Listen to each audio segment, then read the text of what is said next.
Comment le développement personnel peut t'aider à incarner le changement et quelles sont aussi ses limites?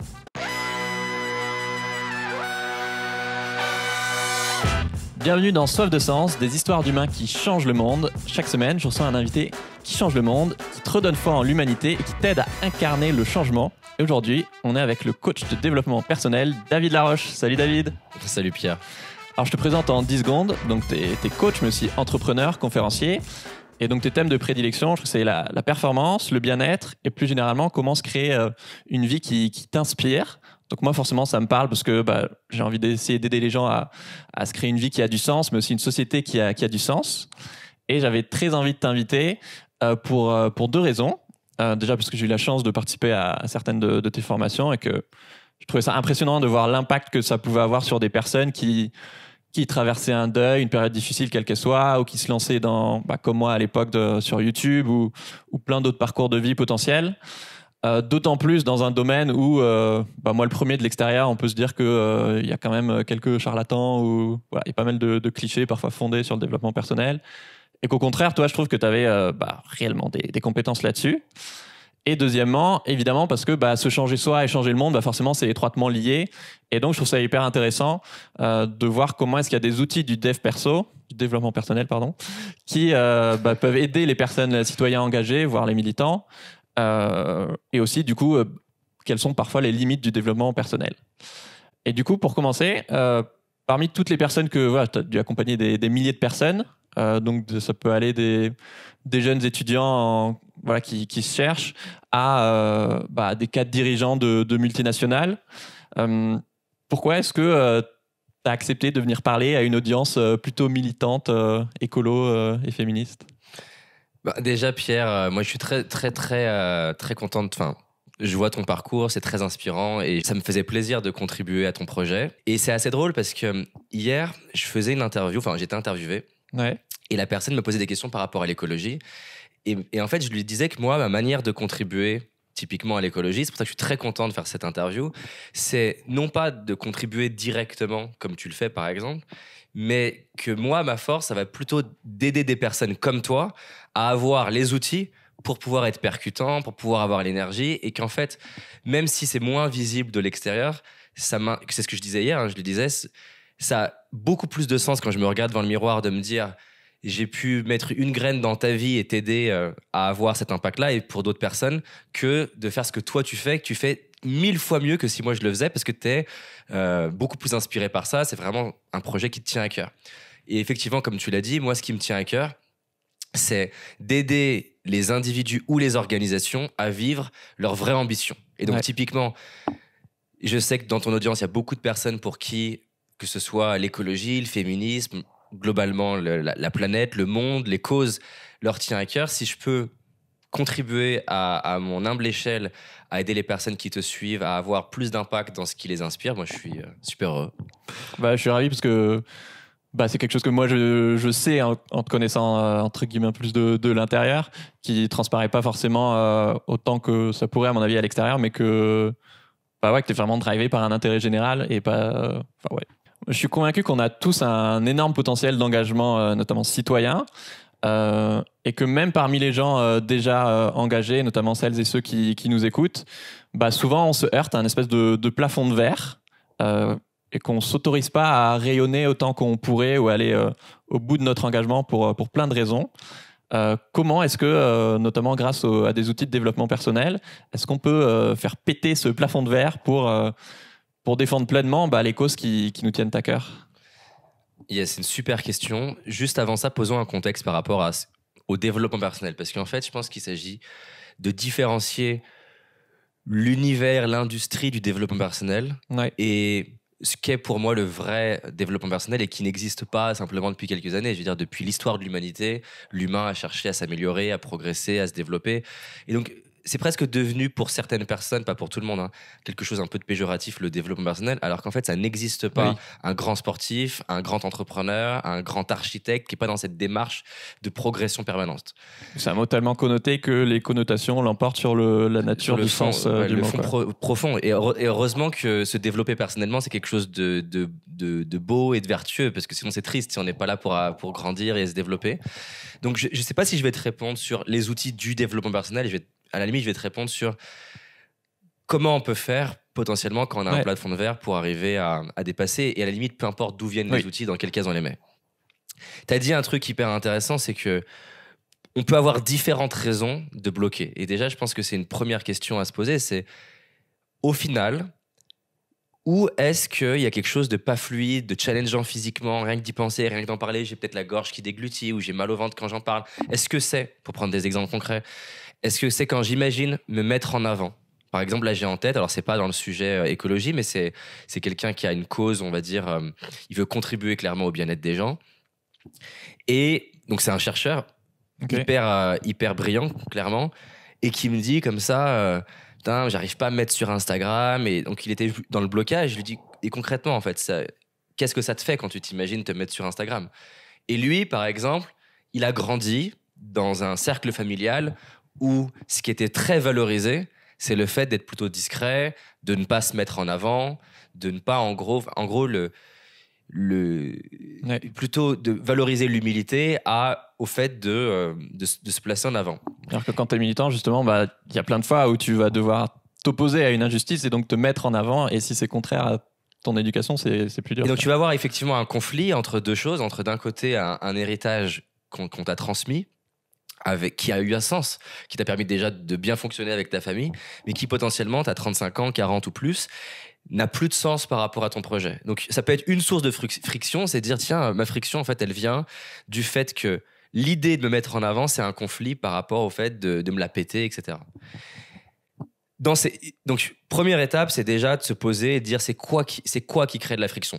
Un autre exemple pourrait être, je suis pas à l'aise avec le conflit. Ce qui n'a rien à voir. Deux personnes peuvent bloquer avec ce plafond de verre pour des raisons totalement différentes. L'une, c'est se mettre en avant. L'autre, c'est, en fait, j'aime pas la tension, le conflit, je sais pas comment gérer ça. Et on pourrait continuer de prendre des exemples. Ça peut être une troisième raison. J'ai l'impression que si je m'expose, je mets en danger ma famille. Déjà, peut-être qu'on va définir. La première étape, ça serait de définir c'est quoi la première étape. La première étape, ça serait de définir c'est quoi la prochaine étape pour toi. Parce que plein de gens vont dire je suis bloqué, mais je leur dis t'es bloqué pour faire quoi? Et ils me disent ils savent pas en fait. Donc déjà de définir ton prochain niveau en tant que militant, il ressemble à quoi? Où est-ce que tu veux aller? À quoi ça ressemble dans un an? Une fois qu'on a ça, étape 2, pour aller vers ça, où est-ce que ça bloque? Concrètement, c'est quoi le problème? Quand est-ce que tu sens que c'est pas fluide? Quand est-ce que tu sens que t'esquives? Quand est-ce que tu sens que tu bascules dans la colère ou la friction, la frustration ou la peur? Et l'idée, c'est de ne pas philosopher et de prendre des vrais moments concrets, des vrais moments où tu as senti qu'il y avait un truc qui n'est pas fluide. Un moment où, tiens, tu as vu quelqu'un qui pouvait avoir une influence importante dans ton projet, tu n'es pas allé lui parler. Et là, je vais dire à la personne, OK, va dans le moment, où est-ce que tu es? Je suis debout, je suis en soirée, il y a le maire de la ville qui est là, et il dit, OK, qu'est-ce qui se passe? Je ne suis pas allé lui parler. Mais ça, je m'en fous. Qu'est-ce qui se passe en toi? Ah, j'ai eu mal au ventre. Et qu'est-ce qui s'est passé? J'ai eu peur de rater devant tout le monde. Et là, on a un sujet qui est intéressant. Ouais. Parce que la conséquence qui est, t'as pas parlé, c'est intéressant, mais c'est juste l'effet. Moi, ce qui m'intéresse, c'est... Il peut y avoir 1000 causes. Donc, d'identifier déjà la cause interne, ça serait notre deuxième étape. La troisième étape, c'est... Et on va pouvoir la dégrader, c'est que la raison pour laquelle les dictateurs, ils brûlent les livres, c'est que l'outil, pour moi, le plus puissant pour se libérer ou pour libérer quelqu'un, ou un groupe, ou une société, c'est de permettre de poser des questions, de permettre de poser des questions, de permettre de se poser des questions. Et souvent, ce qui se passe, et c'est un vrai biais cognitif, c'est qu'on est rempli, on est comme un poisson qui a grandi dans un aquarium. Cet aquarium, ça va être nos parents, notre famille, notre religion, notre société. Cet aquarium, il est rempli d'un ensemble de croyances. Des croyances morales, de ce qui est bien de faire, de ce qui est mal de faire, de ce qui est valorisé, de ce qui est critiqué. Et on s'en rend pas compte parce que c'est exactement comme cette métaphore du poisson qui rencontre à un moment donné un oiseau et l'oiseau qui lui dit qu'est-ce que tu fous dans l'eau, et il dit l'eau, qu'est-ce que c'est et en fait, tu vis dans ton aquarium, tu te rends pas compte que tu es dans l'eau, et donc c'est assez fascinant comment on ne se rend pas compte d'à quel point on est en réaction, en mode automatisme par rapport à une grande quantité de comportements et de croyances qu'on a appris de notre enfance. Mais ce qui est magique en tant qu'être humain, et c'est ça qui va permettre à un moment donné de challenger un dictateur, et on est notre propre dictateur quand on accepte les règles de nos parents sans les questionner, c'est qu'on va pouvoir, ça va être ça la troisième étape, de challenger en fait cette croyance. Mais pas, parce que souvent ce qui se passe, c'est qu'on réagit à quelque chose, mais on n'est pas conscient. C'est-à-dire que j'ai pas parlé au maire, j'ai conscience que je suis pas parlé au maire, mais pas plus en fait. J'ai juste conscience de la surface, et après je passe à autre chose et je reprends ma vie. Là, l'enjeu, c'est de dire, c'est quoi la racine? Donc, en fait, j'associe aller parler au maire à me la péter devant mes collègues militants qui vont se dire mais qu'est-ce qu'il fait là, à se la péter, à aller parler au maire. Et d'aller un cran plus loin en questionnant ça, en disant tiens, est-ce que c'est vraiment me la péter? Est-ce que c'est vraiment ça? Déjà, le fait de questionner tes propres croyances, c'est reprendre ton pouvoir. Moi, je suis assez fan de cette notion de independent thinker, d'être un penseur libre. Et le penseur libre, c'est déjà questionner en fait tout ce que tu crois. Et d'arrêter de penser que tes certitudes sont basées sur quelque chose de totalement factuel. Alors qu'en fait, la majorité des choses qu'on croit, même vertueuses, sont que des croyances sur lesquelles on les a ancrées, généralement par deux phénomènes qui sont soit des expériences qui ont été soit intenses, soit répétées, ou alors, deuxième possibilité, un discours qui a été soit intense, soit répété, encore une fois, soit les deux. Ouais. Et donc de challenger en disant, est-ce que là, par exemple, me mettre sur YouTube et parler de ma cause, est-ce que c'est vraiment une question de me mettre en avant? Est-ce que c'est ça l'enjeu? Parce que quand je fais ça, je suis en train de me penser que quand je vais parler en public, c'est moi le focus. Et un des beaux modèles mentaux que j'adore faire évoluer quand c'est ça le sujet, c'est de dire, mais est-ce que tu vas réellement parler de toi, en fait? Est-ce que c'est de toi le sujet? Est-ce que c'est toi le sujet? Parce que tu me parles depuis tout à l'heure que tu n'es pas à l'aise à te mettre en avant. Mais si, en fait, tu n'allais pas te mettre en avant, toi. Et je vais décaler, en fait, avec elle la manière qu'elle a de le voir pour que ça soit cohérent avec... En fait, au lieu qu'il y ait un conflit cognitif, un conflit entre son désir d'aller parler de son projet et... la peur de se mettre en avant. La peur de se mettre en avant. Au lieu de combattre ça, on va décaler le sujet en disant... Tu fais du judo, quoi. On va faire du judo, exactement. L'aïkido, même. On va faire de l'aïkido. Et dire... Et si c'était pas une question de te mettre en avant, t'aimerais le voir comment? Et là, la personne, ça se trouve, elle va me dire, bah, en fait, ce que j'aimerais, c'est... Je vais pas aller parler de moi, je vais aller parler de mon projet. Et c'est fou, mais le simple fait de desserrer la friction mentale, et parfois souvent inconsciente, en fait, non, je vais pas me mettre en avant. Je vais parler d'un projet qui me tient à cœur. Je vais aller avoir un impact. Et de l'avoir monté au niveau de la conscience et que ce soit plus un pilotage automatique dont je me rends pas compte de pourquoi je parle pas, ça donne vraiment beaucoup de pouvoir. Pour simplifier ce que je viens de dire, avant, je me disais, ah, ça serait cool d'aller sur YouTube. Ah non, je sais pas, je le sens pas. Et en fait, je réagis de manière automatique. C'est le propre de ne pas avoir conscience, c'est qu'en fait, ça allait très très vite entre l'élément extérieur ou ce qui se joue et ma réaction. Prendre son pouvoir, c'est ralentir. C'est ralentir les choses. Et c'est de prendre conscience, tiens, ah oui, j'ai eu envie de parler. Waouh, j'ai eu mal au ventre. Ah oui, ce mal au ventre, il fait écho au fait que j'ai peur de me mettre en avant. Respirer. Je vais calmer, entre autres, ce qu'on appelle l'amygdale dans le cerveau. Enfin, c'est pas ce qu'on appelle, c'est une partie du cerveau qui s'appelle l'amygdale qui se met en route quand on se sent en danger. Le fait de respirer, faire une expiration longue, par exemple, ça va calmer mon amygdale. Donc, je vais prendre conscience de ça. Ensuite, maintenant que je suis revenu à un état un peu émotionnellement de neutralité, je vais pouvoir questionner mes pensées en disant, mais est-ce que c'est vraiment vrai que je vais me mettre en avant là? Est-ce que ça, est-ce que c'est pas la pensée de mon père, ça, en fait? Et sans être agressif vis-à-vis de mon père, est-ce que ça lui appartient pas, en fait? Et pourquoi, en fait, j'ai envie de m'exprimer? Et si j'allais simplement pas le faire pour mon projet? Et je pouvais même aller plus loin. Comment je me sentirais d'avoir parlé en public là? Comment je me sentirais d'avoir contribué à ce projet écologique ou féministe ou peu importe? Comment je me sentirais si j'avais contribué à au moins une personne? Et là, en fait, ce qui est génial, c'est que je deviens ma propre autorité. C'est-à-dire qu'en fait, un chien, par exemple, et c'est pas péjoratif du tout, ce que je veux dire, un chien, c'est l'exemple du chien de Pavlov, son autorité, c'est son maître. C'est-à-dire qu'en gros, sa programmation, elle est dictée par l'extérieur. Ouais. À chaque fois que je te donne un beefsteak, je te fais sonner la cloche. Au bout d'un moment, je t'ai programmé, je te fais sonner la cloche sans beefsteak, tu salives. T'es programmé par une autorité qui est extérieure.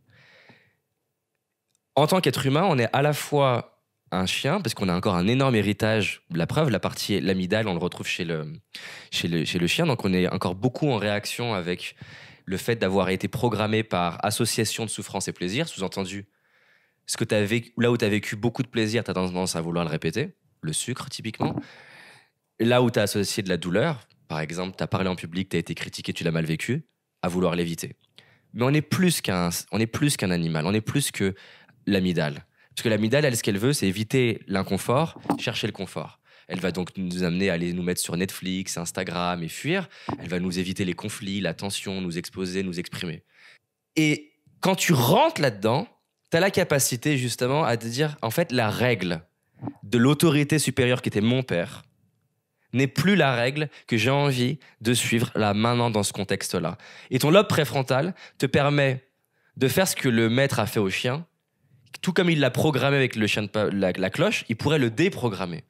Et c'est ça qui est incroyable avec l'être humain, c'est que quand on accède à notre lobe préfrontal, on peut soi-même se déprogrammer des associations ou les reprogrammer. Et ça commence par le fait de questionner les croyances qu'on a. Une autre chose, je me suis mis en avant un jour à table devant mes parents et ma mère m'a dit « mais arrête de te la péter tout le temps ».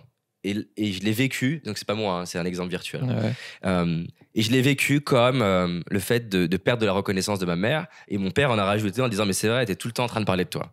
2 jours là, j'ai 15 ans par exemple, j'ai associé, il faut pas parler de soi.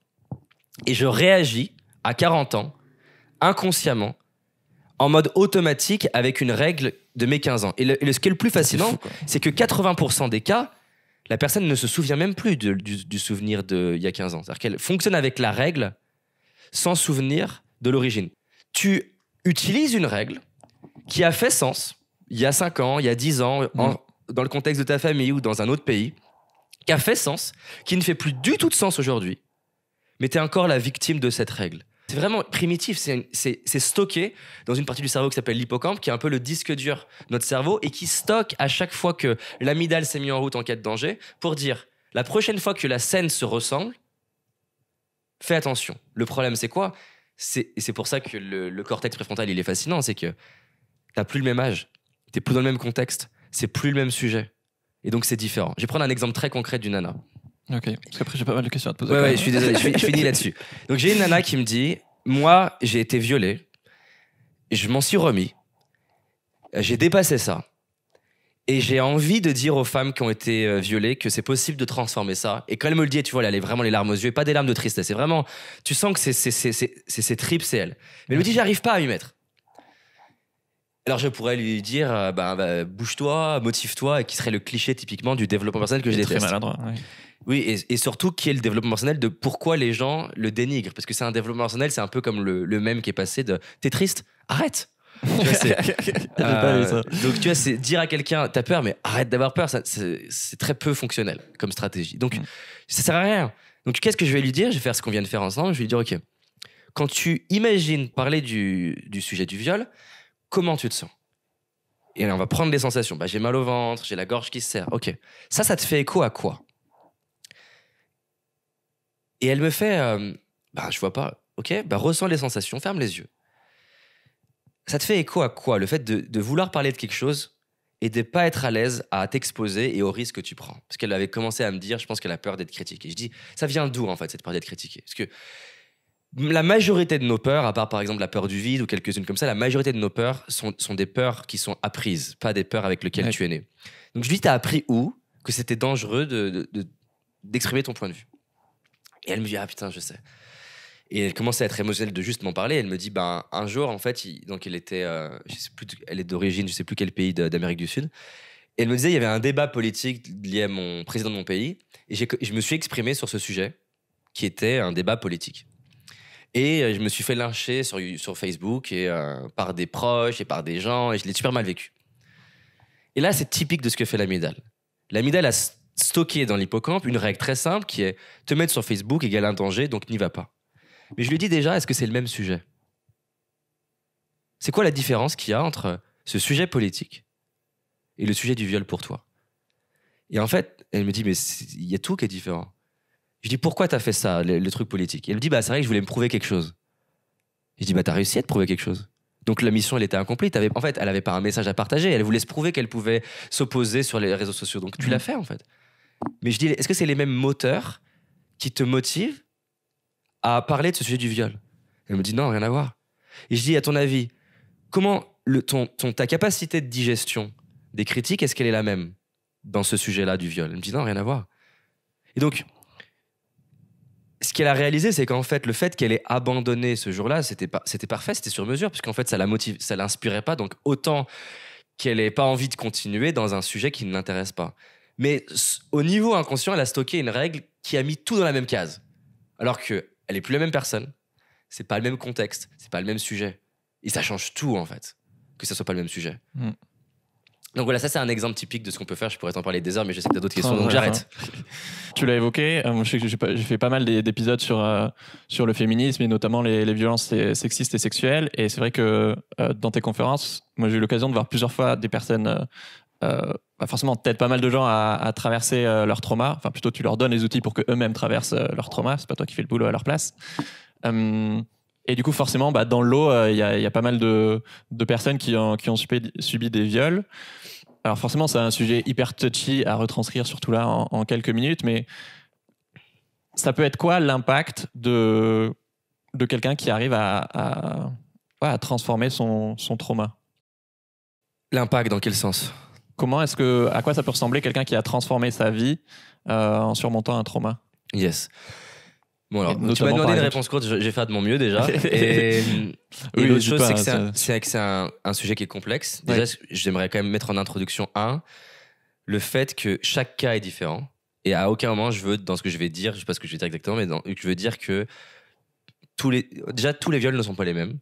Tous n'ont pas été vécus de la même manière. Tous n'ont pas eu lieu au même âge, ont eu des différents niveaux de violence, d'intensité. Et encore une fois, tu peux avoir une violence plus forte et une intensité plus forte et l'avoir mieux vécu qu'une autre personne. On est chacun notre prisme. Et ce qui est intéressant d'ailleurs, c'est que souvent, quand quelqu'un vient me dire, par exemple, j'ai été battu ou violé, et c'est une question qui peut déranger, mais c'est hyper important dans la résolution, c'est quoi le sujet le plus émotionnel pour toi? Parce que 50 personnes, et on va même dire hommes et femmes, parce qu'il y a des hommes pour qui ça arrive, qui ont été violés, ils vont avoir... Et c'est pas la même raison qui crée le problème. Peut-être que une personne, le plus gros problème, ça a été la violence physique. Une autre personne, c'est la partie sexuelle. Une autre personne, t'as des personnes qui se en veulent énormément à elles-mêmes. Et putain, mais je le savais, je lui faisais pas confiance, pourquoi j'y suis allé? Et je me déteste depuis ce truc-là. T'as d'autres personnes, c'est l'image de leur famille. T'as d'autres personnes, c'est un problème religieux. Et c'est hyper important parce que on peut pas aborder un sujet si complexe et si unique en disant le viol se traite de telle manière, alors que, comme je viens de l'expliquer, il peut avoir 40 raisons de pourquoi tu le vis mal. Et donc, d'ailleurs, c'est intéressant, je n'essaye pas de traiter avec la personne le viol, mais plutôt qu'est-ce qui est derrière son enjeu. Donc ça, c'est important pour moi à poser. Ah oui, autre parenthèse importante, j'ai à aucun moment la prétention que si ça m'arrivait, ça serait facile pour moi ou miraculeux ou quoi que ce soit. Moi, je suis là pour... comme tu l'as dit, apporter des outils, faciliter le fait de dépasser des événements difficiles, quels qu'ils soient. Moi, j'ai vécu les miens, qui ne sont pas de l'ordre du viol. Mais déjà, il n'y a pas de projection de... Oui, puis il n'y a pas de garantie non plus que les outils marchent forcément pour vous. C'était juste pour dire que ça existe. Et je pense qu'il y a tellement de gens qui peuvent bénéficier de ces outils que... Clairement, c'est dommage de pas en parler, mais évidemment, il faut prendre des pincettes. C'est la raison pour laquelle, en formation, en séminaire, souvent, ce que j'essaie d'éviter... Enfin, j'évite le plus possible de répondre philosophiquement. Oui. Parce que justement, j'aime pas mettre tous les êtres humains dans une même case alors qu'on rentre pas dans une même case. Et j'essaie plutôt de dire, tiens, qui dans la salle se sent prêt à vivre un accompagnement du coup devant tout le monde, ce qui est pas évident pour tout le monde, mais il y en a qui sont prêts à ça. Et c'est beaucoup plus riche à la fois pour la personne, mais aussi pour tout le monde, parce qu'on évite de débattre sur la philosophie. Oui. C'est incarné par une personne qui va vivre sa transformation. Et souvent, plein de personnes très sceptiques, quand elles voient ça, se disent, ok, quand t'as la personne qui dit elle-même, putain, je me sens beaucoup mieux, c'est plus facile. C'est pour ça que j'évite ces sujets-là. Maintenant, un truc qui est certain et qui est valable, tout sujet confondu, c'est qu'une des sources de guérison les plus incroyables et qu'un des plus gros paradoxes, je trouve, de l'être humain, c'est que souvent, quand on n'est pas bien, on se replie sur soi, ce qui est normal. Ouais. Paradoxalement, un des magnifiques moyens de guérison, c'est de se tourner vers l'autre. Et c'est un vrai paradoxe que j'adore. C'est-à-dire qu'au moment où tu te dis, et si mon événement difficile devenait une ressource pour autrui et que tu commences à être moteur là-dedans, et donc par exemple, ça peut prendre plusieurs formes, ça peut être écrire un livre et en parler, ça peut être libérer la voix. Par exemple, si on prend les agressions sexuelles, t'as des femmes qui... C'est un paradoxe qui est assez fascinant, c'est que en osant en parler pour aider d'autres femmes, au final, la femme qu'elles ont le plus aidée, c'est elle-même. Et donc, c'est un et, justement. Et je me permets une parenthèse, si pour l'instant, là, ça vous concerne et que vous n'en êtes pas à ce stade-là, c'est OK, quoi. On n'est pas en train de... Non, bien sûr, il n'y a pas de dogme, mais il n'y a pas de « il faut », clairement. Oui. Il n'y a pas du tout de « il faut », c'est qu'est-ce que tu ressens, où est-ce que tu es prêt. Oui, mais ce qui est sûr, c'est que dans le processus de libération, déjà, oser en parler à quelqu'un, c'est libérateur. Utiliser son histoire au service d'autrui, c'est libérateur. Et il y a un truc qui est assez dingue, c'est que quand vraiment tu fermes les yeux, et c'est un exercice que j'aime bien faire avec des personnes, c'est quand tu fermes les yeux et que tu imagines que tu es dans 10 ans, et que tu as une quinzaine de personnes autour de toi qui ont vécu quelque chose de similaire à ce que toi tu as vécu. Et que tu imagines que ces 15 personnes, elles ont les larmes aux yeux, pas des larmes de tristesse, mais qu'elles ont des larmes de gratitude et qu'elles te disent merci pour le déclic et pour l'inspiration que tu m'as donnée parce que tu as réussi à transformer et donc ça m'a inspiré. Il y a un truc assez fascinant, c'est que tu peux prendre une personne qui, en soi, n'a pas encore transformé, mais quand elle arrive à imaginer et ressentir qu'elle n'a pas vécu ça pour rien et qu'elle peut être utile pour d'autres personnes et qu'elle le ressent vraiment, c'est pas juste théorique et conceptuel. Tu veux vraiment fermer les yeux, voir les 15 personnes, ressentir leur amour. En plus, c'est facile d'avoir de l'empathie pour elles parce qu'elles ont vécu quelque chose de similaire du coup. Ça peut créer un gros moteur. Moi, par exemple, j'étais complexé, mal dans ma peau. Tu vois, l'idée de me dire que via ce que je vais faire, je vais pouvoir aider des jeunes de 15 ans à ne pas se suicider. Je peux te garantir que quand je reçois un message sur Insta ou TikTok ou peu importe et que j'ai un jeune de 15 ans qui m'écrit et j'ai failli me suicider, j'ai vu tes vidéos, je me suis pas suicidé, ma vie elle est ouf, tu vois. Quand je lis un truc comme ça, c'est un truc de dingue. Il peut y avoir 1 milliard de personnes qui me diraient David, t'es une grosse merde, j'en ai absolument rien à foutre. C'est-à-dire que c'est un magnifique paradoxe, c'est que j'ai changé plein de choses dans ma vie dans l'objectif d'aller aider, servir ces gens. Et donc, tu as ce et en fait. C'est-à-dire que au final, c'est une source de fuel incroyable de rendre service aux autres, qui me donne l'énergie pour aller à me dépasser moi-même, me transformer, apprendre sur moi. Et faire ça est une source énorme d'énergie pour inspirer plus. Et c'est hyper vertueux. Donc, clairement, l'idée de se dire qu'un jour, ce qu'on a vécu, et c'est l'exemple typique de Dr. Viktor Frankl, qui a été enfermé dans les camps de concentration et qui, dans les camps de concentration, imaginait déjà comment il allait utiliser ce qui lui vivait dans les camps de concentration au service de l'humanité dans ses travaux de psychologie, et qui s'imaginait en train d'en partager, de le parler. C'est hyper important ce truc-là parce que ça te donne de la lumière au bout du tunnel. Et l'être humain, et je sais que c'est contre-intuitif, notre plus gros problème, c'est pas ce qu'on vit. Notre plus gros problème, c'est la perte de sens. Et on souffre beaucoup plus d'un moyen problème qui n'a pas de sens qu'un gros problème qui a beaucoup de sens. Et donc, quand tu arrives à prendre un challenge comme le viol ou d'autres challenges et lui donner du sens, ça peut se transformer en plus gros moteur. Et donc, j'ai eu la chance d'avoir la confiance, par exemple, de parents qui ont perdu leur enfant. Et quand t'as la maman qui a perdu son enfant et qui connecte vraiment, pas simplement intellectuellement, mais émotionnellement, au fait que... Parce que par exemple, il peut avoir de la culpabilité de j'ai perdu mon enfant, donc si je suis heureuse, ça veut dire que j'aime pas mon enfant, ce qui est une zone de friction potentielle. Mais quand on réinverse ça et que ça se transforme en mettre de la valeur sur ma vie et faire du décès de mon fils un moteur pour inspirer d'autres parents, pour créer des choses dont je rêvais, et en fait faire de mon fils un symbole, même dans les médias, ou lui dédier ma fondation. Et en fait, au contraire, au lieu qu'il disparaisse, c'est comme s'il vivait il vivait avec toi, il devient éternel presque avec toi, et il devient un moteur. Et donc, paradoxalement, le décès de ton fils peut avoir été à la fois le plus gros challenge de ta vie, le plus douloureux, et c'est pas où, encore une fois, et en même temps un tremplin. J'insiste sur ce et où, parce qu'il y a des gens qui vont dire « Ah oui, donc t'es en train de dire que c'est bien de perdre un enfant. » Non, c'est pas ce que j'ai dit. Ce que j'ai dit, c'est que le plus gros challenge de ta vie peut se transformer dans la plus grosse source de motivation et de tremplin. Et d'ailleurs, la douleur, c'est une énorme source de motivation. Je m'arrête.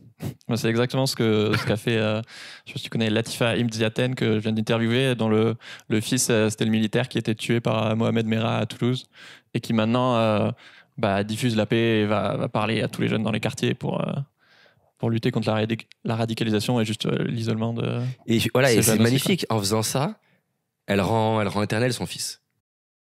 Parmi tous les gens que tu as accompagnés, est-ce que tu aurais en tête des anecdotes de bénévoles écolos ou des militants ou peut-être des cadres ou dirigeants d'ONG que tu as pu aider et du coup l'impact que ça a pu avoir? Bon, alors clairement, déjà, c'est pas mon focus numéro 1, donc j'ai pas énormément de cible grand public. Et ceci, il y a quelque chose qui Oui, non, mais j'ai quelque chose qui me vient. C'est plus des micro-coaching, plus dans les formations. Pas une personne que j'ai forcément suivie, mais une interaction avec une personne. Il y a plusieurs schémas que je retrouve qui peuvent être intéressants. Okay. Ce qui se passe souvent pour quelqu'un qui a une cause, et c'est un paradoxe qui est assez fascinant, c'est que quelqu'un qui a une cause et qui est en colère vis-à-vis de quelque chose, il est en colère. Et la colère, elle a deux côtés. À la fois, elle est moteur, à la fois, elle permet de faire du bruit, mais parfois, elle rend inaudible ce qu'on veut dire, et spécialement à quelqu'un qui n'est pas en colère. C'est-à-dire que si toi, t'es en colère et moi, je suis en colère et qu'on est en colère pour la même chose, entre guillemets, notre colère, elle peut nous aider, tu vois. Ouais. C'est vraiment sur le champ de bataille, on s'énerve. Mais si moi, je suis pas en colère, et en plus, le sujet à la base, je suis neutre, sans dire que même je suis de l'autre côté, ta colère, elle peut même être contre-productive pour me parler. Et via ça, c'est qu'il y a beaucoup de personnes qui ont des causes qui leur tiennent à cœur et qui n'arrivent pas à avoir l'impact qu'ils voudraient parce que tu ne peux pas influencer quelqu'un que tu condamnes.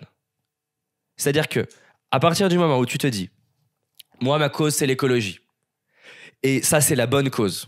Donc, par conséquence, tous ceux qui s'y intéressent pas sont mauvais et que j'ai du jugement envers eux, game over en tant que militant. » Consciemment ou inconsciemment? Oui, c'est d'ailleurs principalement inconsciemment. Oui. Parce qu'en fait, c'est-à-dire que si tu viens de voir et que je te dis, imaginons, moi, une cause importante pour moi, c'est l'éducation des enfants, et que je viens de voir et que je te fais, Pierre, tu te rends compte là, tu t'occupes pas, tu fais rien pour les enfants, c'est ouf.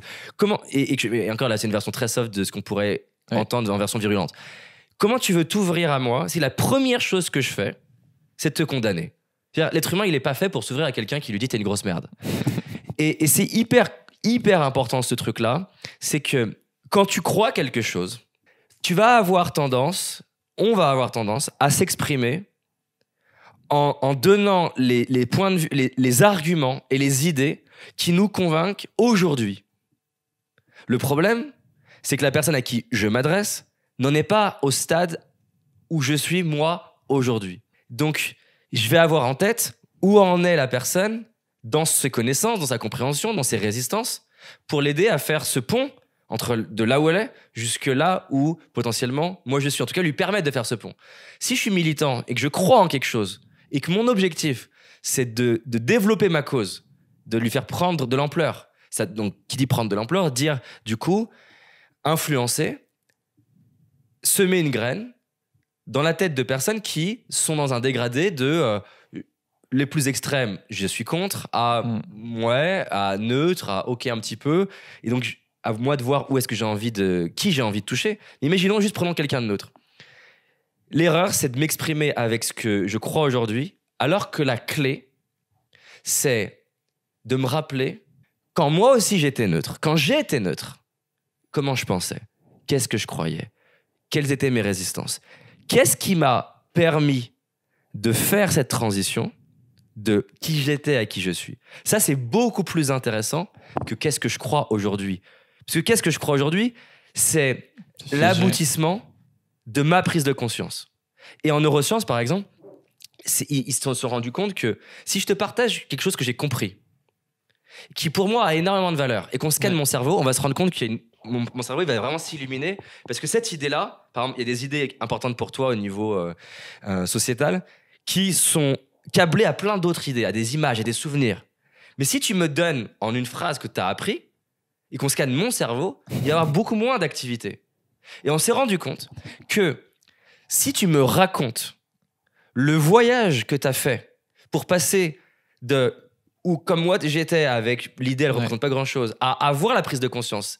Et par exemple, en me racontant les challenges que tu as vécus, les endroits où tu as résisté, les prises de conscience, et que tu me fais vivre ton voyage et qu'on met un scanner sur ton cerveau et le mien, on va se rendre compte que mon cerveau se synchronise au tien et que je vais commencer par créer les genres de connexions que toi tu as sans avoir vécu l'expérience. Et c'est la raison pour laquelle, depuis l'histoire de l'humanité, le médium le plus utilisé pour transmettre le savoir, à l'époque, c'est le feu. On se met autour du feu et t'as le sage qui raconte les anecdotes de la précédente chasse et des histoires.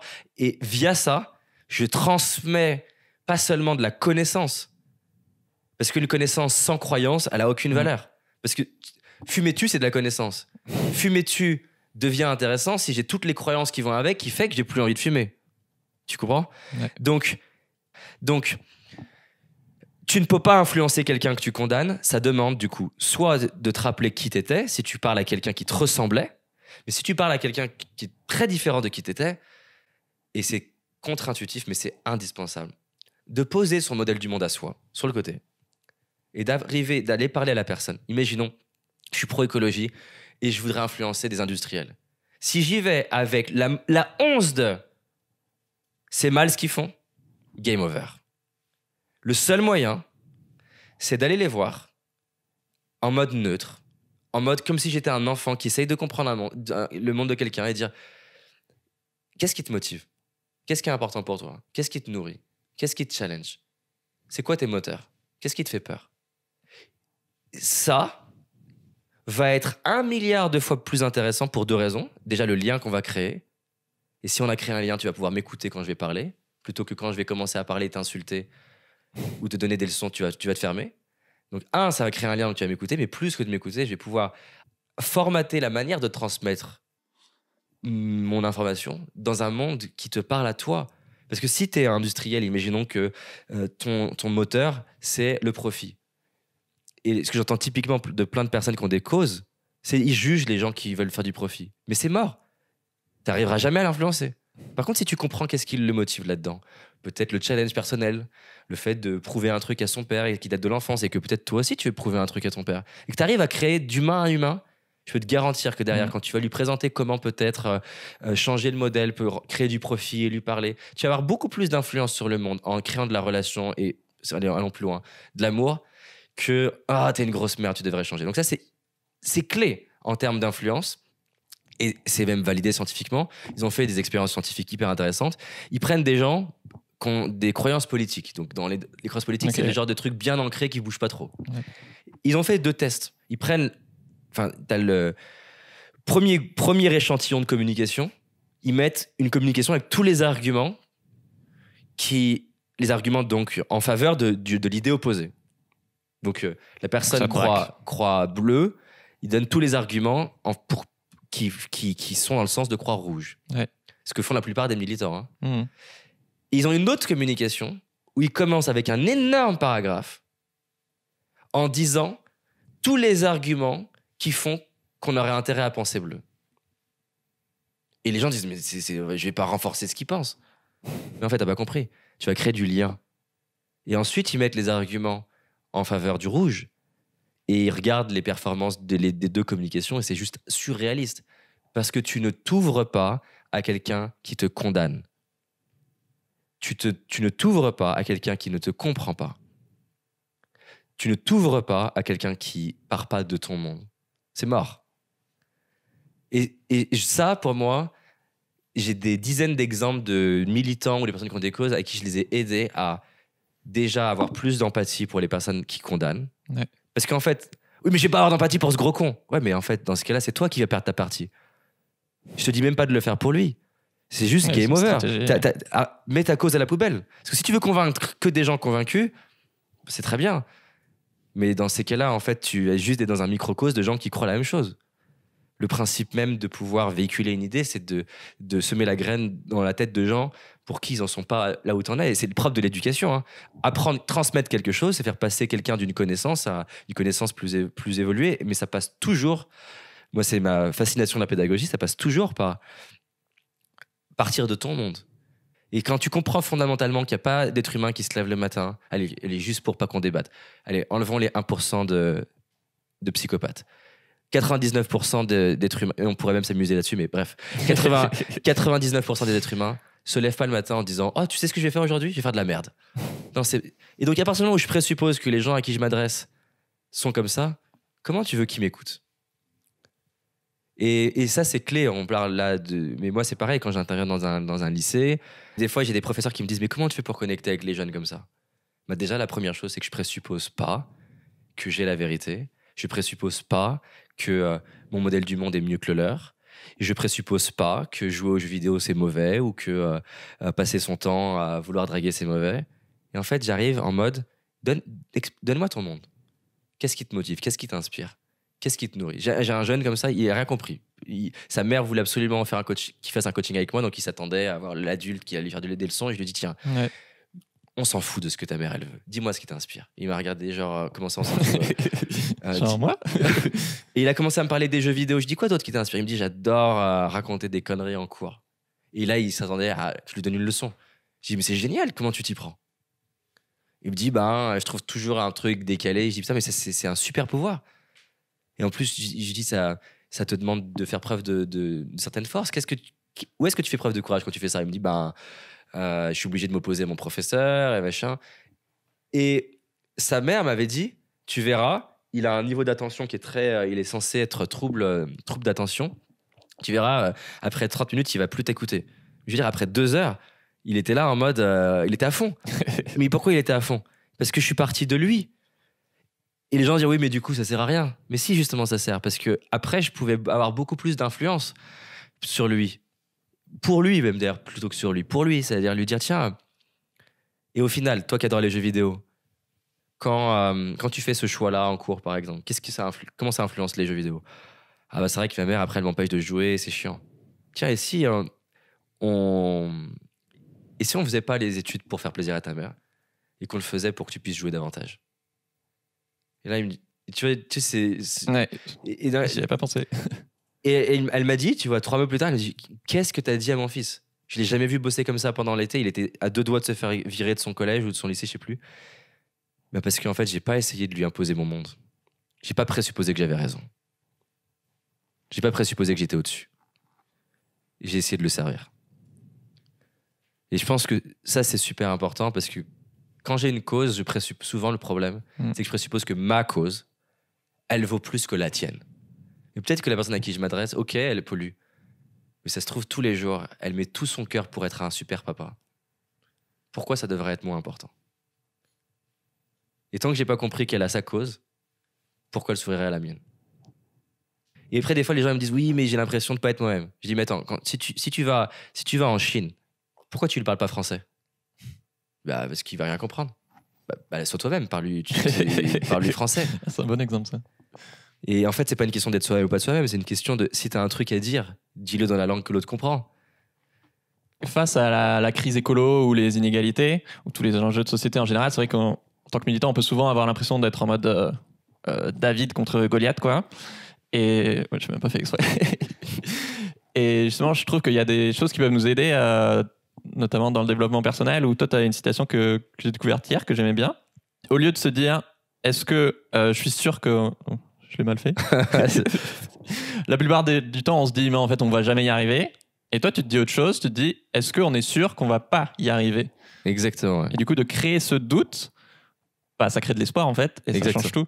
Exactement. Donc, c'est clair. Et tu as dit un truc, ça m'a fait penser, un truc que je voulais absolument partager. Ah oui, David et Goliath. C'est génial que tu aies choisi cette métaphore-là. Et je pense que c'est cool par rapport au sujet. Il y a 2 manières de voir l'histoire de David et Goliath. Ouais. Donc, tu as l'histoire populaire, le faible contre le fort. Mais il y a une autre manière de voir David et Goliath qui est assez intéressante. Encore une fois, c'est métaphorique, hein, David et Goliath, ils ont existé, mais c'est romancé, toutes les versions sont romancées. Mais néanmoins, c'est la leçon qui est intéressante. Donc, tu peux voir Goliath comme étant un géant super fort, invincible, qui a tué tout le monde, et David comme un petit frêle, etc., qui a aucune chance. Non, il y a une autre manière de le voir. Goliath, il est très grand, et comme beaucoup de personnes très grandes, il n'est pas le plus rapide.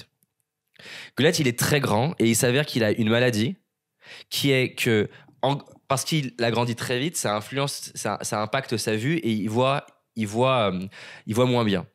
David, lui, il est berger, et il passe son temps à s'entraîner à la fronde pour protéger son troupeau des animaux qui pourraient attaquer son troupeau. Sous-entendu, il est surentraîné à envoyer de manière précise une pierre à distance pour protéger ses animaux.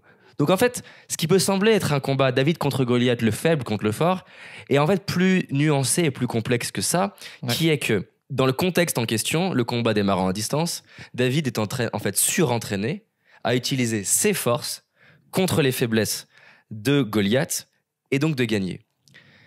Et il a gagné parce que justement, Goliath met longtemps à s'approcher et David est précis. J'adore cet angle de l'histoire. Parce que ça montre quoi? Ça montre que le vrai problème, c'est pas David contre Goliath. Le vrai problème qu'on a, c'est de croire qu'on est David dans la version 1 de l'histoire face à un Goliath invincible. Mais ça n'est pas possible d'être un mastodonte sans avoir une faiblesse. Et là-dedans, il y a la philosophie qu'on a retrouvée, par exemple, dans les alliés contre... donc, Seconde Guerre mondiale, les alliés contre je sais plus comment ils s'appelaient, l'Axe, les nazis. Comment ils ont fait, les alliés? Ils sont pas essayés de battre les Allemands sur tous les fronts. Ils ont regardé toutes les côtes françaises.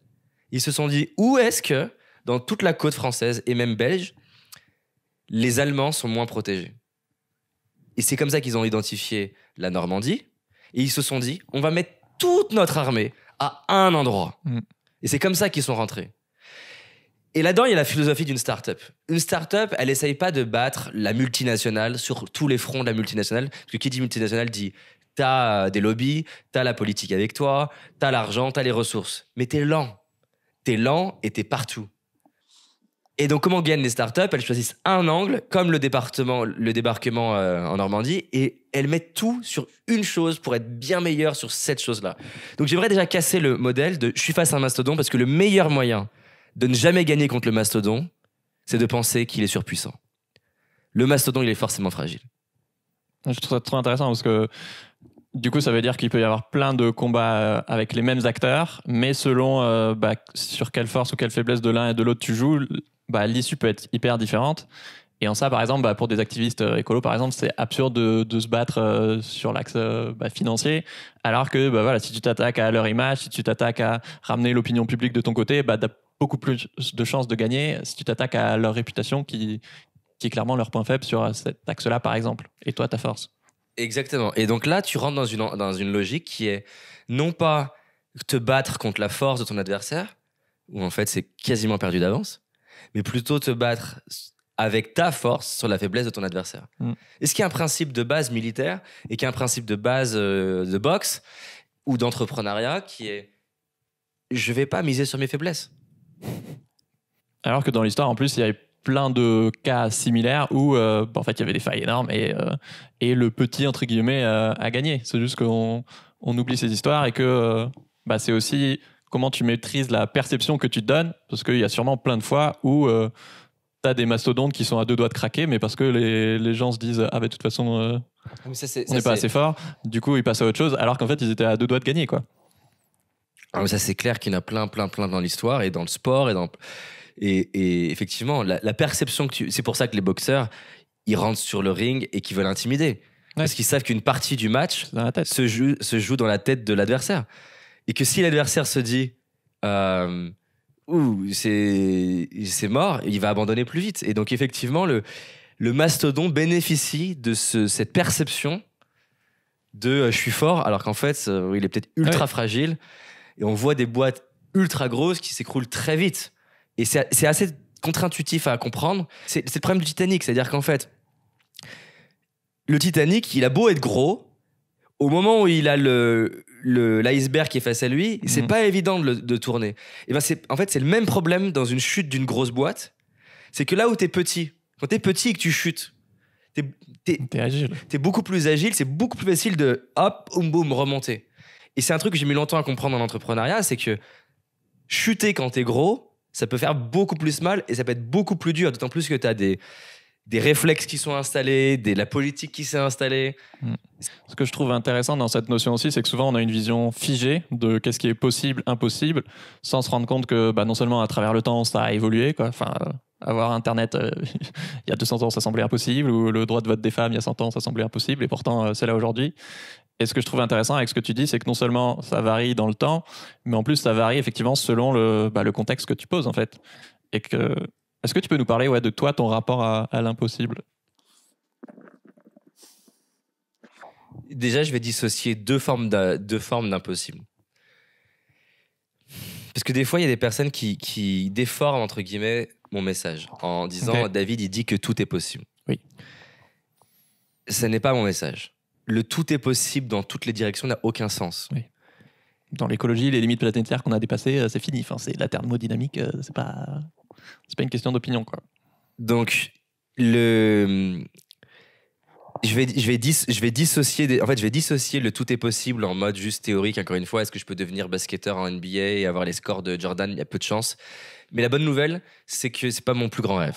Donc déjà, je vais réduire le champ d'application de cette idée aux endroits qui m'inspirent véritablement, parce que je vais pas avoir le même degré, et c'est prouvé en neurosciences. Quand quelqu'un fixe un but qui l'inspire et qu'on scanne son cerveau, on voit le glucose et l'oxygène affluer dans le lobe préfrontal. Donc il y a une vraie corrélation entre avoir un but qui t'inspire vraiment et ta capacité, du coup, planification, intuition, créativité, régulation des émotions, etc. Donc ta capacité à transformer l'impossible en possible quand ça a beaucoup de sens pour toi est plus élevée, déjà.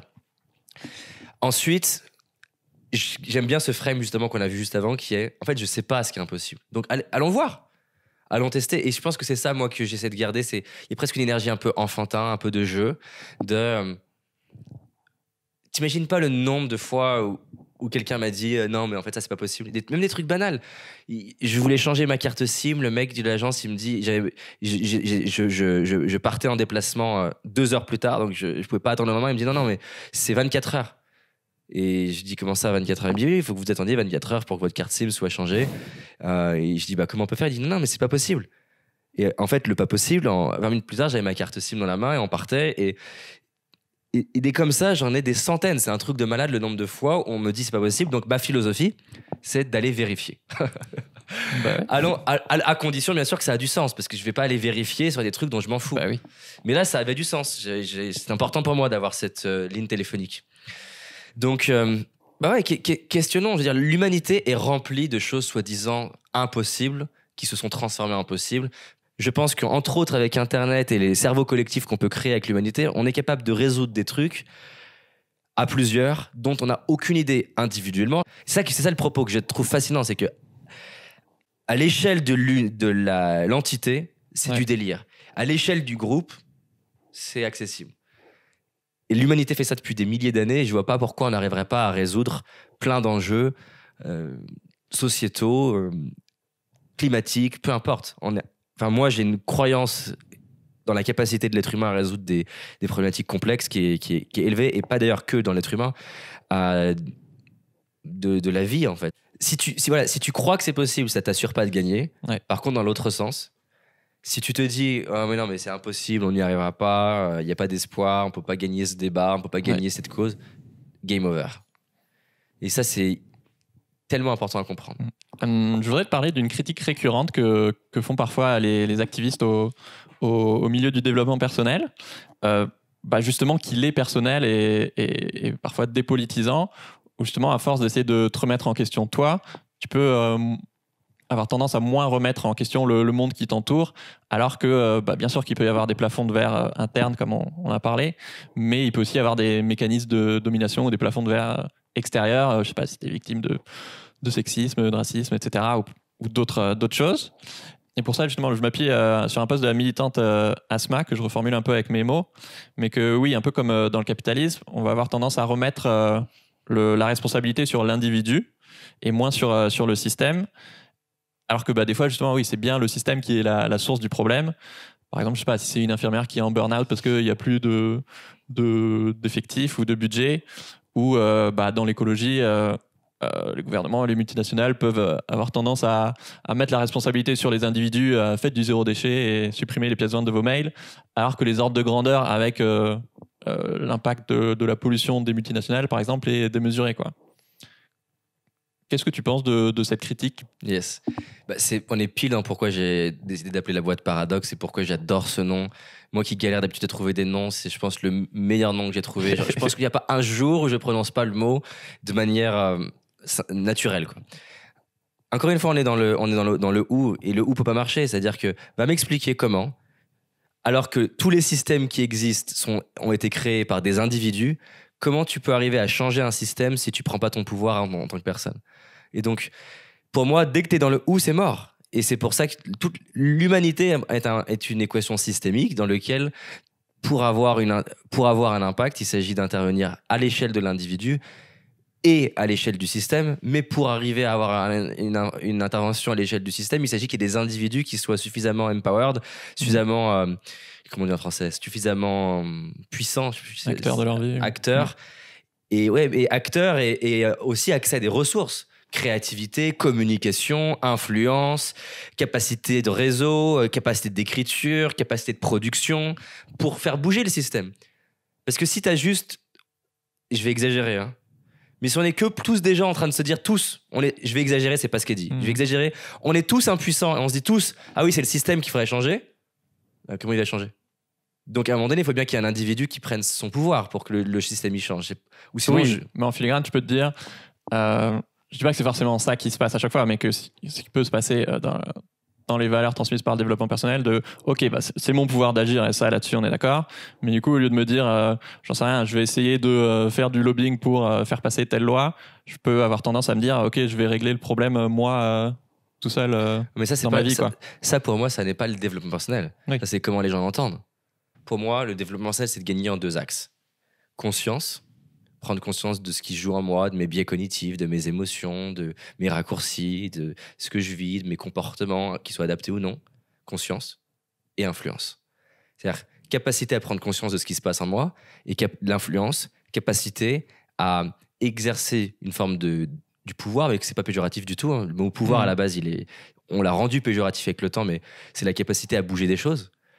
Un être humain qui se dit, moi je fais du développement personnel, je fais mon petit truc, qui serait un peu l'image un peu du colibri, se rendrait pas compte que la différence du colibri, c'est que nous, en tant qu'être humain, on peut, en tant que colibri, mobiliser une armée de colibris. Et c'est peut-être ça qui va manquer dans la compréhension du développement personnel, mais en tout cas pas le mien, hein. C'est aussi une critique qu'on peut faire à l'écologie, je veux dire, où c'est un débat récurrent, mais qu'effectivement, tu peux faire du colibrisme, où effectivement, ça va t'aider à te sentir bien à ton échelle. Mais en vrai, c'est pas là où tu aurais le plus d'impact et là où la source du problème est la plus importante et qu'en fait, c'est très bien de faire du zéro déchet, de manger moins de viande, etc. Mais peut-être que tu aurais plus d'impact en te reliant à d'autres personnes et en faisant des actions collectives. Ce que tu décris quand tu dis ça, pour moi, c'est ça le vrai développement personnel. Aider, accompagner les individus et les entreprises et les organisations à vivre leur vraie ambition. Pour moi, c'est ça le développement personnel. Donc, quelqu'un qui a une cause forte pour lui et utilise le développement personnel pour expliquer pourquoi il le fait à une plus petite échelle et pas à plus grande, alors qu'il en a envie d'une plus grande, c'est pas du développement personnel. J'utilise l'excuse du dev perso pour m'empêcher de grandir dans mon cercle de conscience, qui est de prendre en compte mes propres limites et influencer, avoir une influence sur le monde. Et encore une fois, à l'échelle que j'ai envie. Le sujet, qu'on soit d'accord, je suis pas en train de dire il faut absolument que ça soit gros. Oui, non. True ambition, vraie ambition, c'est justement ça l'idée. C'est dans l'ambition à la hauteur de ce que tu veux vraiment. Et pour moi, en fait, je vois aucune opposition. C'est-à-dire que je connais aucune personne de l'histoire de l'humanité, j'en aimerais un, qui a été capable de bouger quoi que ce soit dans le monde sans avoir du leadership. Et quand tu prends Gandhi, c'est magnifique son histoire. Gandhi, le mec, au collège, enfin l'équivalent du collège du coup, fuit en courant court en courant avec son cartable, parce qu'il n'arrive pas à parler aux autres élèves, il n'est pas à l'aise. Il décide de se donner le défi de devenir avocat, et le jour de sa première audition en tant qu'avocat, il rentre dans le tribunal, sol en marbre, les grands murs aussi en marbre, énorme. Et là, il se met à avoir les mains moites, le palpitant qui revient, il se remet à avoir les mêmes symptômes qu'il a eu en tant qu'adolescent, et il fuit en courant. Okay. Il est censé défendre son client, hein. Il s'enferme dans sa chambre, il se sent humilié pendant des mois, il va mettre des mois avant de retravailler, il va d'ailleurs partir en Afrique du Sud après ça, et devenir l'un des plus grands orateurs de l'histoire de l'humanité. J'aimerais qu'on m'explique, s'il n'avait pas un peu bossé sur lui-même, comment Gandhi il aurait pu avoir un impact dans le monde. Donc en fait, c'est tellement pas un ou, pour moi c'est un et qui est impossible à dissocier. J'aurais aucune influence sur le système si je suis en mode victime. Je peux avoir une influence sur le système que si je prends mon pouvoir. Et à mon échelle. Et donc, en fait, pour moi, je suis totalement d'accord avec les personnes qui se disent qu'il s'agit d'intervenir au niveau du système. Il y a même, d'ailleurs, dans la thérapie, on appelle ça par exemple la thérapie familiale, qui consiste à penser que l'enfant qui se sent mal, c'est pas seulement lié à intervenir au niveau de l'enfant, mais qu'on peut intervenir au niveau du système. Je suis 100% d'accord avec ça. Il me semble qu'en conférence, tu racontais une anecdote sur une adolescente, je crois, végétarienne, qui avait un rapport compliqué à la violence. Et comme c'est un exemple du coup engagé, ça me parle.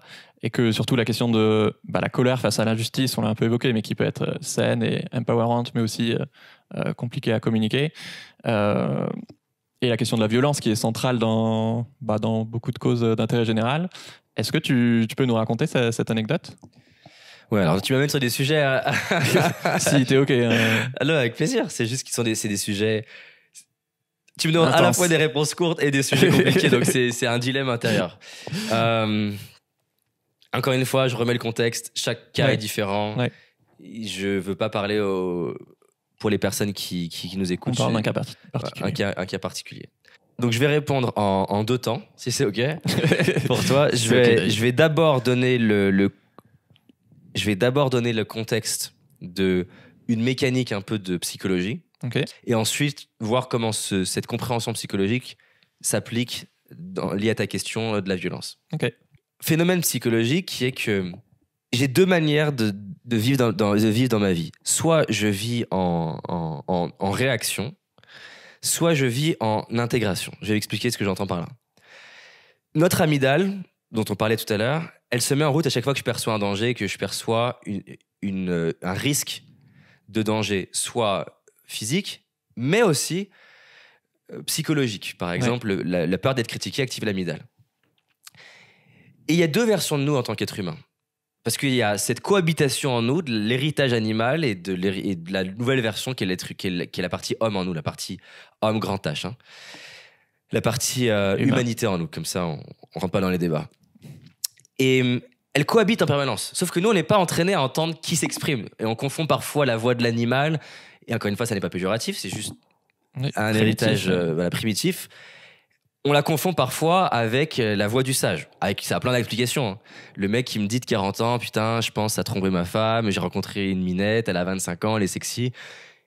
Et quelle est la partie de lui qui s'exprime ? C'est une question, tu vois. C'est putain, je suis fatigué, allez, je prendrais bien un sneakers. Quelle est la partie de toi qui s'exprime ? Je pourrais avancer sur mettre en place mon communiqué de presse pour ma cause animale, peu importe. Je vais me foutre sur Netflix. Quelle est la partie de toi qui s'exprime ? Et je pose la question, j'induis rien. Parce que parfois, ça peut être la vraie partie de toi sage, entre guillemets, qui se dit je vais m'accorder une soupape de respiration. Mais la réalité, c'est qu'il y a beaucoup de fois où c'est pas la version élevée de toi qui s'exprime, mais plutôt la réaction de l'amygdale qui, pour faire schématique, c'est plaisant, c'est donc bien, c'est inconfortable, c'est donc mal. Le problème d'une vie avec l'amygdale, c'est que c'est une vie limitée. Parce que ça avait un sens, tu vois, dans la préhistoire, t'avais pas un stock de baies, de fruits ou d'animaux en stock illimité, donc dans le doute, tu manges. Sauf que notre cerveau n'a pas été mis à jour, les sneakers, ils sont toujours demain dans le placard. Mais donc dans le doute, notre amygdale dit va manger. Le truc, c'est qu'on a ces 2 parties-là. Donc, pourquoi je parle de ça ?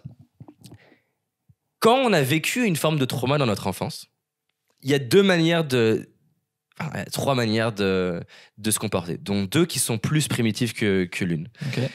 Première manière, j'ai par exemple j'ai eu un parent agressif, plutôt violent, qui faisait des commentaires comme quoi j'étais pas assez bon. Et je l'ai vécu comme de l'agressivité de la part de mon père, que ce soit par le ton, par la forme. Encore une fois, quelqu'un qui se reconnaîtrait dans cette histoire, c'est un cas particulier. Enfin, j'ai pas envie que les personnes disent oui, mais moi c'est différent. C'est très bien, c'est un cas particulier. Elle a vécu ça comme désagréable. Typiquement, ça va avoir activé l'amygdale, ça va avoir stocké dans l'hippocampe et ça va avoir stocké un programme interne qui est version 1. L'agressivité, c'est mal. Il ne faut pas d'agressivité. Il ne faut pas de violence. Et donc, il faut éviter. Ça va faire que je vais souvent développer une personnalité plus douce, plus ronde, avec toutes les vertus que ça a. Je vais développer une capacité de valorisation, une capacité peut-être de prise en compte de l'autre, voilà, d'être dans l'harmonie, d'être dans la douceur. Ça, c'est les avantages. Mais ce qui est assez fascinant avec l'être humain, c'est qu'on n'arrive pas à éradiquer les parties de nous. On peut essayer. Et combien de fois, tu n'imagines pas le nombre de cas de personnes qui ont ce scénario-là, qui me disent, putain, en fait, j'ai pété un câble sur mon fils, je comprends pas, pourtant je déteste la violence. Mais en fait, c'est un énorme paradoxe. Encore une fois, hein, pourquoi j'adore ce nom d'entreprise, c'est un énorme paradoxe qui est que ton incapacité à gérer ta violence vient du fait que tu la détestes. Et que tu essayes tellement d'étouffer quelque chose qui est de l'ordre d'un truc qui est en toi, c'est biologique. Et vu que tu essayes de l'étouffer, exactement comme tout à l'heure, tout ce que tu condamnes, tu n'as pas de pouvoir dessus. Si tu condamnes la partie de toi agressive, c'est elle qui prend le dessus, plutôt que au lieu de devenir ton instrument, tu deviens son esclave. Et tout ce que tu détestes en toi s'exprime de manière inconsciente et incontrôlée. C'est la raison pour laquelle j'ai des parents qui ont été battus, par exemple, qui, 99% du temps, sont hyper cool, hyper calmes, et me disent, putain, en fait, je comprends pas, j'ai pris mon fils, je l'ai mis contre le placard, je me déteste pour avoir fait ça. Je comprends pas pourquoi j'ai pas réussi à gérer. Paradoxalement, parce que tu détestes la violence.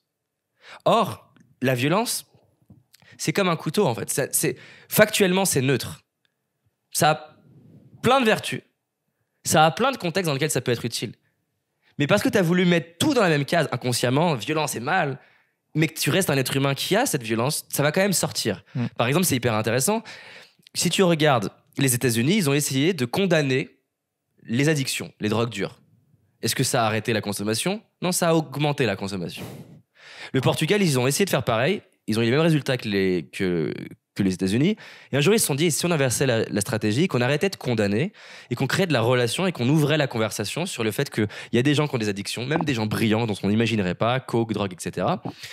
Par exemple, j'ai des entrepreneurs brillants qui ont des sujets de coke.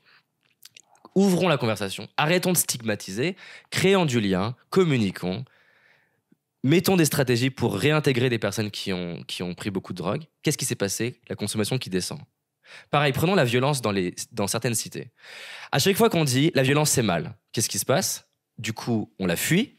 Qui dit fuir dit pas de maîtrise. Qui dit pas de maîtrise dit que ça sort de manière incontrôlée. Alors que paradoxalement, les villes, les villages qui se sont dit bon, en fait la violence, c'est dans l'humain. Arrêtons d'essayer de croire qu'on va réussir à l'enlever. Organisons-la.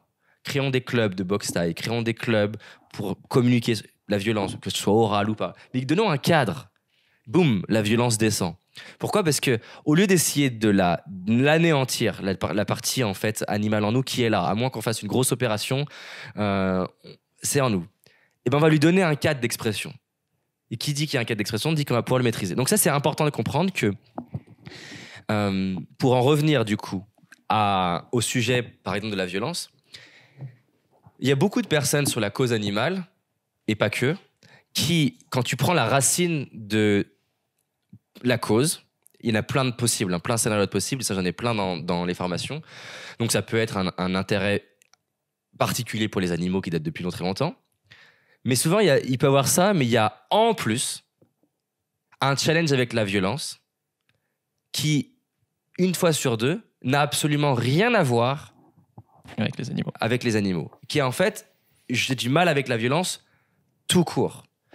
Et l'être humain, on va avoir besoin, en fait, du coup, par compensation, d'aller vers quelque chose pour essayer de résoudre ce truc. Vu que je déteste la violence, je vais essayer de l'éradiquer quelque part. Mais c'est ce qui fait, par exemple, que tu as beaucoup de personnes qui ont pour proches ou amis des personnes qui ont une cause forte comme ça, qui disent, mais en fait, la personne la plus agressive que je connaisse, c'est ma pote qui est pour la cause animale. À chaque fois qu'elle m'en parle, elle est hyper agressive. Parce que c'est pas qu'elle le veut, c'est que elle n'arrive pas à gérer ce truc-là. Et qu'on soit d'accord, la personne peut transcender cette violence et tout en gardant sa cause animale. Mais elle va y aller avec plus de leadership, en fait. C'est-à-dire que ça va être moins le côté réactif qui fait que je réagis, j'essaie d'esquiver un truc que j'aime pas dans le monde. Mais la réalité, c'est que la violence, tant que l'être humain il est tel qu'il est, à moins qu'on fasse une grosse opération, il y aura de la violence chez l'être humain. Le sujet, c'est pas la violence. Le sujet, c'est comment on apprend l'être humain à la gérer.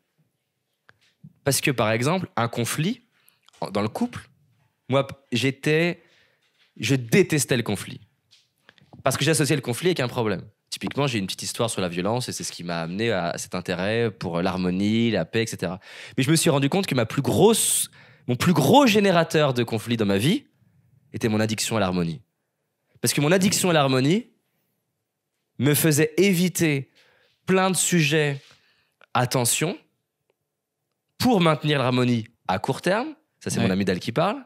Plutôt que d'avoir un plan plus grand et d'être capable d'organiser dans mon couple des sujets à tension, donc d'organiser de la violence, d'organiser du conflit, dans l'objectif d'avoir une vision plus grande qui est le type de couple que j'ai envie d'avoir. Mais tu vois, là, on va passer de « je suis dicté par l'amygdale » à « j'essaye d'éviter un truc » à une vision plus grande.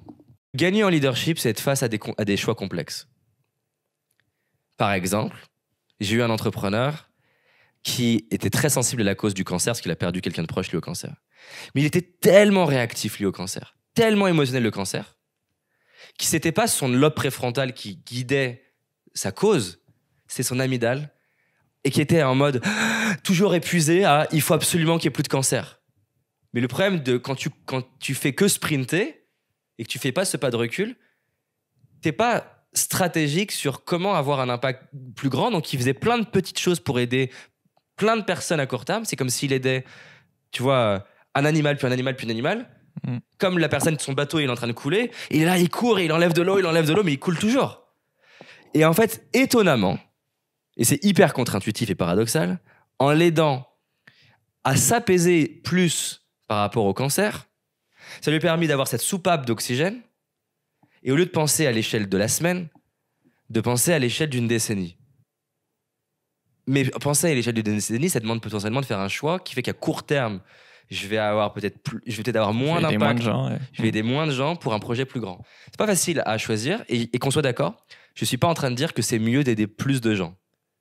Mon point, il est que tant que tu n'as pas réussi à apaiser cette dimension en toi, ça n'est pas la partie élevée de toi qui décide le niveau dans lequel tu veux jouer, c'est la partie animale de toi qui est juste en réaction à « je te pince, tu réagis ». Et justement, la maîtrise, c'est être capable à un moment donné de choisir. En fait, c'est ça le pouvoir, c'est choisir sa réponse. Mais ce qui est sûr, c'est qu'il y a plein de fois où on limite notre impact parce qu'on est en réaction et que, tu vois, j'ai une dame comme ça que j'ai en tête, donc qui est vétérinaire. Le simple fait d'imaginer qu'un animal puisse souffrir, elle se met à pleurer. Le problème, pour elle, c'est que du coup, elle n'a plus de pouvoir. Étonnamment, s'apaiser, donc réduire son niveau de frustration, colère lié au fait qu'un animal puisse mourir, ça lui donne du pouvoir pour potentiellement identifier quel est de tous ces feux-là le feu le plus important à éteindre. Donc bref, on pourrait en parler des heures, c'est hyper intéressant. Mon propos, qu'on soit d'accord, j'espère qu'il a été bien compris, que je l'ai bien communiqué, si c'est ta cause, vas-y, fonce. Mais ce qui est sûr, c'est que si un des moteurs initiaux, c'est que tu n'aimes pas la violence dans ce monde et que tu n'apprends pas à apprivoiser ta violence en toi, tu vas limiter ton impact. Je me rappelle quand j'avais eu la chance de présenter Arun Gandhi, au Grand Rex. Okay. C'était assez cool de présenter Gandhi comme ça, Grand Rex. C'était justement un événement sur un peu l'harmonie, la paix entre les êtres humains. Et ça m'a marqué parce qu'il y avait une participante qui... Attends, qu'est-ce qu'elle a dit ? j'arrive plus. J'ai l'émotion, mais j'ai plus le contenu.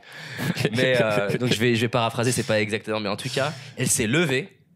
Et genre, elle a dit, elle s'est levée hyper en colère. Elle a dit, mais, y en a marre. Il faut absolument que le monde il change et que les gens ils changent le monde et machin. Elle était. Il y avait un énorme truc hyper drôle dans ce qu'elle a dit. Il faut qu'il y ait absolument la paix dans ce monde et c'était hyper intriguant, contradictoire entre.